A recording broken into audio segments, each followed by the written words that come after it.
So, Nick, we talked about 2016 months, like last month, and this month we're doing animated, so it kind of worked out perfectly that we were going to hit a film like Seoul Station. Yeah, we kind of filled in the dots, yes. Yeah, so, exactly. This is funny because you said we're through Seoul Station. I thought you meant like Seoul, like it has Seoul, and then I realized, no, it means the Seoul Station. This is the prequel to Train to Busan. It's an animated feature, and we talked about in a critique of Train to Busan. It almost feels like a cartoon, almost feels like an animation. So, of course, I think everybody else was kind of in agreement with us. Why don't we make a prequel animation? Yeah, exactly. So we're going to break down today Seoul Station, the prequel from 2016.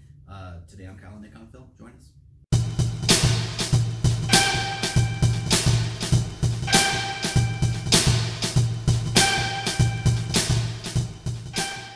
All right, once again, welcome back to the show. I'm one of your hosts, Kyle Goethe from Goethe Film Reviews. I'm Nick from the St. Paul Filmcast, and thanks for watching. And tell your friends, tell girlfriends and boyfriends all about the show. Of course, you know what to do. Like and subscribe.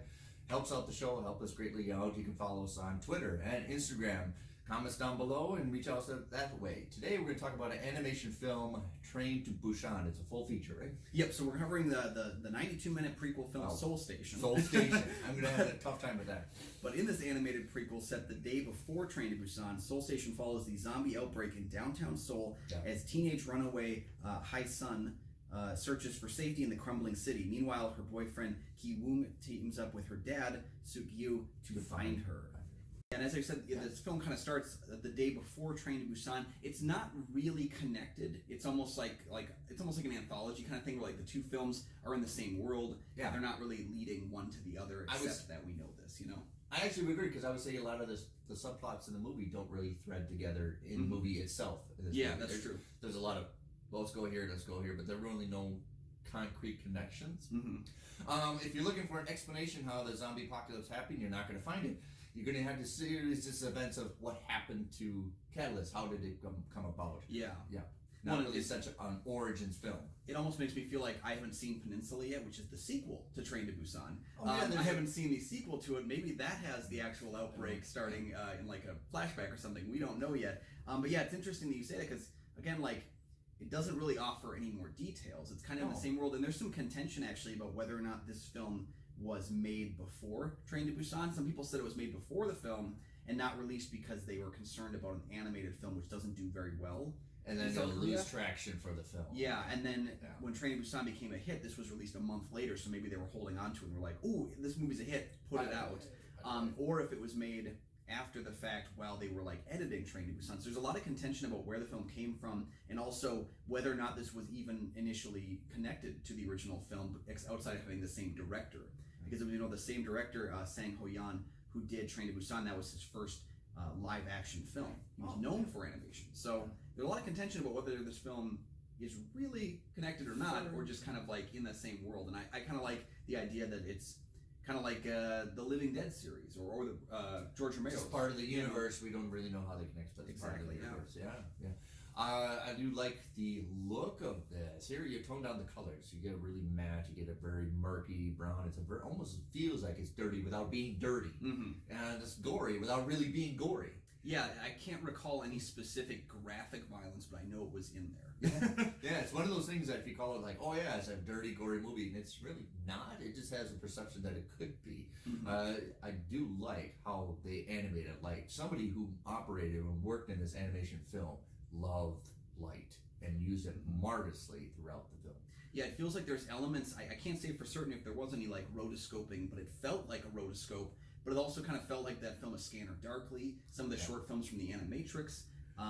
The style of animation is really cool. I really dug it, except in certain scenes near the beginning of the film where I felt that they didn't convey that harsh realism that I felt in Train to Busan. I felt in Busan there was so much of that like murky realism to the idea of a bunch of zombies on a train that I didn't feel at the beginning of this film, and I only felt near the second half as we kind of like get towards our more dour tone. I really like the dour tone of the last half of the film. I do. The third act really kicks it in, and like I said, I agree with him. The movie takes a while to get its bearings, and that's kind of the hard criticism I have of it. It takes a long time to like, where are we going with this? And it takes it's a very slow burn, but I say it's still a lot slower than it needs to be. Yeah, because we know it's a prequel. We know where we're going, and that's the problem with prequels. We know where we're going. Let's get there. Yeah, so like I would break down like the first 45 minutes of the film was kind of meh. kind of okay, like whatever. And then there was about 35 minutes of, oh, okay, all right, we're going somewhere. Yeah. And I got to think about the last 10 to 15. I was like, oh, wow, like this is a really interesting direction to take the film in. And again, it's this is kind of more in tune with more the American style zombie, where the humans are sometimes the most awful, villains of the zombie tale. The zombies are just zombies. They're mindless. They're lifeless. They just want to consume. That's all they want. They're an understandable problem, whereas the humanity is like layered in villainy. And I think like the villainous kind of turn that we see some of our characters take towards the end of the film is where it kicks into high. Well, a little bit of surprise too, because it's one of those tricks that zombie apocalypse movies, that somebody of the human population is not really part of the group that he wants to save everybody. He's out in for themselves.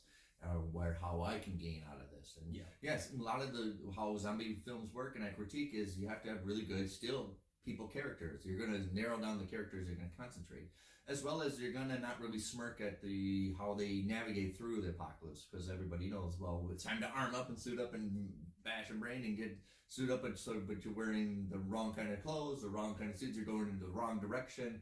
You're doing the wrong kind of things. And this film does really well of, even though those things are in it, it's still entertaining and not so much a cliche. Mm-hmm.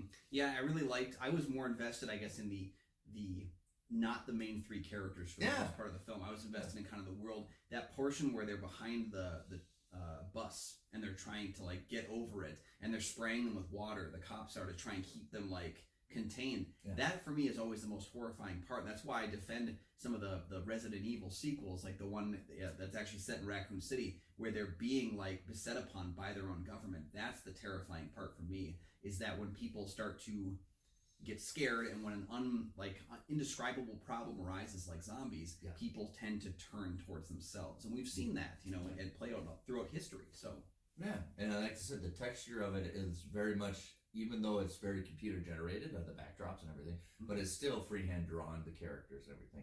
But it's a nice, clean focus, even though it does look dirty, and the movement is kind of very smooth. A lot of animation doesn't have really smooth. You can use computers, but this really smooths, and really it takes time. I know they take a lot of time with their backdrops, and it's very tedious work, and it shows right through their talents. Yeah, there's specifically like some scenes involving Seung-gyu, the father figure, who is like, you can see like when he moves a bit more slowly. There's some sequences where he kind of is like very carefully moving through an environment, and you can see as he turns, like the way the lighting shifts on his arm, the way that his arm even just like shifts in the turn. That's very cleverly done. It's very, it feels real, which is good because it's an animated prequel to a live action movie. I want it to feel at least somewhat real. So that I don't lose focus on the world. That's another thing, it's animation, but it really feels blending into the Train to Busan full feature live cut film. And it really feels like it, even though it's animation. And I really do like the camera choices. There's a lot of choices where I think, oh my god, they put that in a real movie, where you don't really see that in a lot of animation, where you do like bird's eye view and you cut to dialogue exchanges. So they have a lot of angles that you see in live action films that you don't necessarily see in a lot of animation films. And definitely, and perhaps the reason why this film is the animated choice is because, again, you can do animation with this larger scale story a little bit easier than live action. I got to assume, because if you think about Busan, that whole film was on a train or in an apartment or in like the train station, but there wasn't a ton of it being done like in a cityscape, like where you'd have to have hundreds of extras like lining the entire, like zombified all over the place. I feel like this might have been a bit of a more cost-effective way to like work around this story, which interests me because I do kind of want to see this director who has now shifted over and done Train to Busan and done Peninsula. Where are they going to go next? Are they going to stick with live action? It's a good question, And I talk about trains. There's a wonderful shot of the train station. And you can shot that flat like how we are, but they don't. They actually do like the old movie of a low angle looking up and the light source and everything. That shows you academics that you know what you're doing, especially when you're making movies like this. And it shows that you want to really emphasize that this is really not so much an animation world where you can blow cities up and you can really go like extravagant, but this is kind of more grounded into the Train to Busan reality. Yeah, and I like that the film only hints at it Yeah. I like that it at least does that. If it didn't at least hint at the train station, hint at that environment, I would have kind of, it would have like kind of soured me a little bit, because if you're going to make a prequel, you got to make it matter. It has to, every story has to matter. If you're going to return to a world for a sequel, you better make sure that sequel has a purpose. Same thing with a prequel. And I think prequels are tougher because you do have to lead up to the original film, but you have to know, how many questions am I supposed to answer? We criticized Solo because I felt like that movie had a checklist of Star Wars questions. Where do you get the name? How do you meet Chewbacca? How do you do this? And I don't like when a prequel feels the need to answer how every single thing happened. It doesn't need that. Yeah. And in this film, virtually no questions are answered, and the choice was just made to tell the story of the world through the lens of these characters. And let's talk about the characters real quick. Yes. Because I want to say, Ki-woong, the boyfriend, are we supposed to like him? Because he's talking about pimping out his girlfriend 10 minutes into the movie. Yeah, that was a weird take. Very odd. Right, that was what? Because I was supposed to. Because usually zombie apocalypse movie, you have, like I said, sometimes you have characters you're not supposed to like, but they're supposed to be interesting. Here's a character I don't like, and I don't think is interesting at all. Yeah, and he kind of just serves a purpose of a driving force to find Hai-sun, the daughter, his girlfriend. He's trying to find her throughout the movie, but I just don't know if I don't even know if I want him to find her, because I don't know if I like him. It's purely because I want the dad to be reunited with his daughter.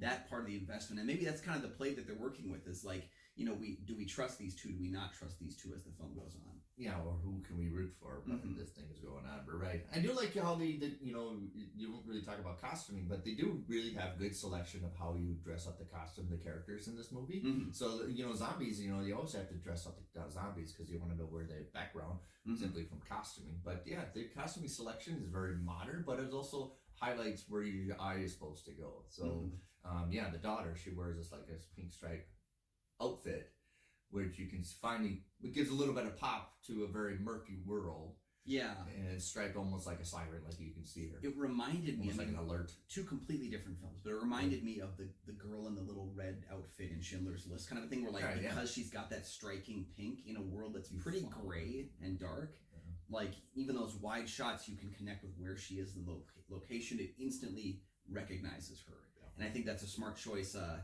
especially in a film where we're looking for her.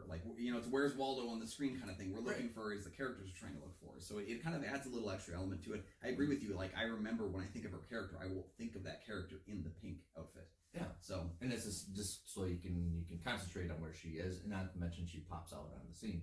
So animation, even though you're going to work on movement, you also have to work about costuming as well. And because the animation, so they can wear the costume forever, Yeah, exactly. Yeah. This is also one of the rare films that holds a 100% on Rotten Tomatoes. Really? And perhaps it's because it's not a wide release. You tend to notice that happens a little bit more often with smaller releases, because you're going to have people that enjoy the film, and again, people that, as opposed to Train to Busan, which kind of became a big thing, this film hasn't really popped. It really people don't even know that there's an animated prequel. Well, I didn't know when we did Train. Yeah. And I think that's kind of the interesting thing about it, is you probably have less reviews, so more, and the people that are searching it out are the people that want to like the movie. It's really rare for animation to get that high rating where they don't really explore the playground. Explore the playground and the fun of animation, all the challenges, what you can do. You can blow up worlds, you can blow up, or massive people, but here it's a really centered, concentrated, try to ground.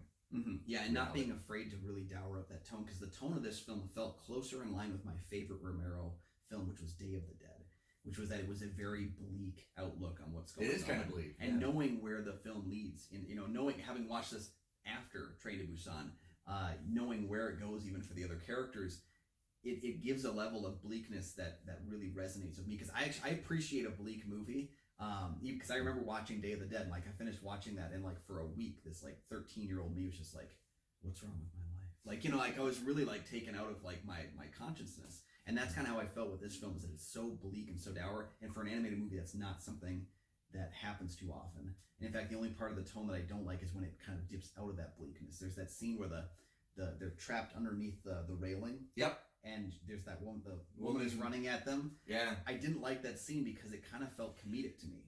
It did, and it took a little too long. Yeah. A little too long with that one. Yeah, I know. I was why isn't she there yet? And it has a very fun jump scare, which not really a jump scare how you describe it, but he's in the car and he's tacking him through the window, and then you get like a boom, oh, yeah. There's some stuff there that's like a little bit of play of formulas that we've experienced over there. Yeah, it's only when the film went to like flat out comedy. Like I felt that scene when he's trapped under the railing was like, that's a comedy scene. That felt like it was in Shaun of the Dead.